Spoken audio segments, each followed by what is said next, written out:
Good evening and welcome to the session 17 from the playlist of alternating current. The topic is the Wattless current, and based on this topic I have written here two important points in order to understand this topic. So the first point says that in an AC circuit the average power is given by this formula, that is average power is equal to VRMS into IRMS into cos phi, where phi is the phase difference between the RMS voltage and the RMS current.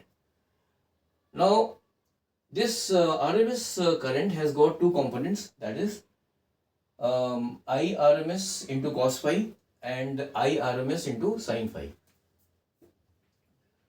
Now, this IRMS cos phi, it contributes towards the power dissipation, whereas the IRMS dot sin phi or IRMS sin phi does not contribute towards the power dissipation, and because of this reason this component, that is IRMS sin phi, is called the Wattless current.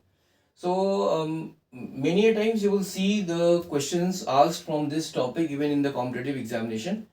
So whenever you are asked to find the value of the Wattless current, you have to use this formula, that is Wattless current is equal to IRMS into sin phi.